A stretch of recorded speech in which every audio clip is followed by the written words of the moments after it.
जब भी बात जंग की आती है तो तस्वीर फौज की बनती है, सेना के जवानों की बनती है।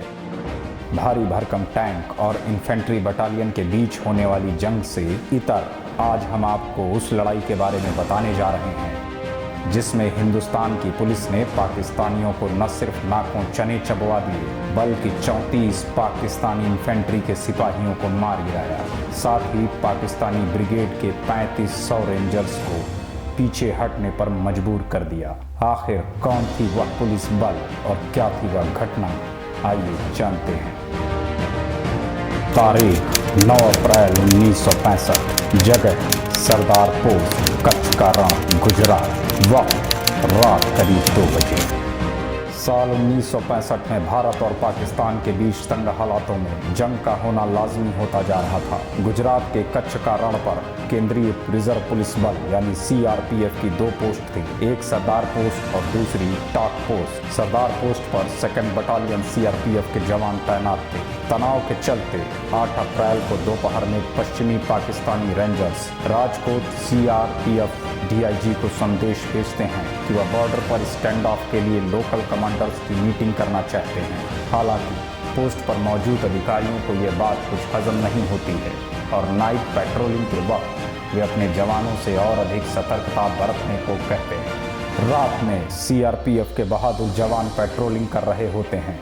तारीख बदल जाती है और आती है 9 अप्रैल। देर रात करीब 2 बजे सरदार पोस्ट पर संतरी ड्यूटी तब्दील होती है, लेकिन उसी वक्त दक्षिण की ओर से भारी संख्या में पाकिस्तानी रेंजर्स सरदार पोस्ट पर कब्जा करने की नीयत से हमला बोल देते हैं। हमला बोलते ही वे सरदार पोस्ट के चारों ओर फैल जाते हैं।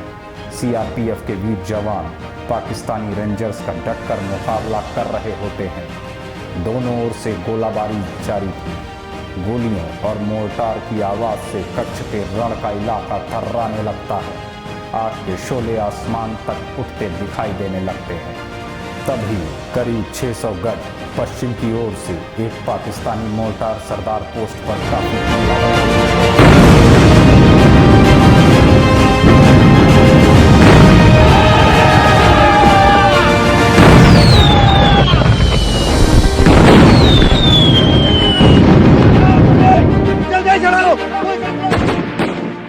सीआरपीएफ की टाक पोस्ट मोर्टार की इस पोजीशन पर हमला करने में सक्षम थी और मोर्टार को तगड़ा जवाब दिया जाता है। एक ही बार में सीआरपीएफ का मोर्टार दुश्मन के मोर्टार को उड़ा देता है। सरदार पोस्ट और टाक पोस्ट के बीच भारी शेलिंग हो रही थी। तभी सरदार पोस्ट के कमांडिंग अफसर ने अपने जवानों को फायर रोकने को कहा ताकि पाकिस्तानी रेंजर्स और नज़दीक रेंज में आ जाए और सीआरपीएफ के जवान अपने दुश्मनों को आसानी से जंग के मैदान में अपना निवाला बना सकें। सरदार पोस्ट पर हुए इस हमले में पाकिस्तान की एक ब्रिगेड थी। लगभग 3500 जवानों का सामना हिंदुस्तान की बहादुर पुलिस बल यानी सीआरपीएफ कर रही थी। जैसे ही दुश्मन की एडवांस पार्टी नज़दीक पहुंची, सीआरपीएफ के जवानों ने दुश्मन पर जमकर फायर झोंक दिए। अचानक और तीव्र गति तथा मुस्तैदी से दुरुस्त ट्रिगर ऑपरेशन से किए गए इस हमले में तब तक कई पाकिस्तानी रेंजर्स को मौत के घाट उतार दिया था। लेकिन इसी बीच सरदार पोस्ट पर एमिनेशन यानी गोला बारूद खत्म होने लगा था। पोस्ट के लिए रिइंफोर्समेंट की मांग की जाती है, लेकिन अगले 15 घंटे से पहले रिइंफोर्समेंट मिल पाना नामुमकिन था। भारतीय सेना को पहुंचने में करीब इतना वक्त लगना लाजमी था। तभी सरदार पोस्ट से एक जवान दुश्मन की गोलियों का जवाब देता हुआ टाक पोस्ट पहुंचता है और एमिनेशन के बारे में बताता है। टाक पोस्ट से तुरंत एमिनेशन को सरदार पोस्ट पहुंचाया जाता है।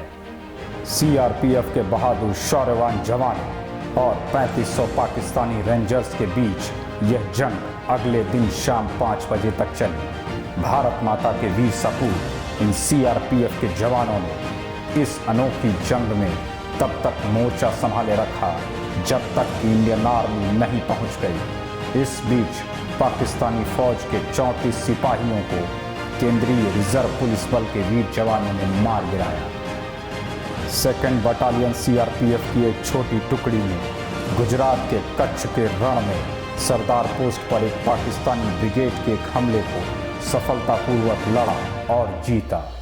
34 पाकिस्तानी सैनिकों को मार गिराया और कुछ जिंदा भी पकड़ लिए गए। सैन्य लड़ाई के इतिहास में कभी भी मुट्ठी भर पुलिसकर्मियों ने इस तरह से भारी पैदल सेना से नहीं लड़ा। इस संघर्ष में सीआरपीएफ के 6 बहादुरों ने भी शहादत पाई। केंद्रीय रिजर्व पुलिस बल का गौरवशाली इतिहास इसकी अदम्य वीरता, साहस, शौर्य और पराक्रम का परिचायक है। भारतीय इतिहास में इस जंग में सीआरपीएफ की छाती पर वीरता का वह तमगा दिया जिसे हम सब आज वैलर डे कहते हैं। इसी जंग की याद में सीआरपीएफ हर साल शौर्य दिवस यानी वैलर डे मनाती है। सीआरपीएफ की इस वीरता को आप आने वाली नस्लों को ज़रूर बताएं, क्योंकि हिंदुस्तान की इस पुलिस बल के जवानों ने पूरी पाकिस्तानी फौज को ललकारते हुए पीछे हटने पर मजबूर कर दिया था।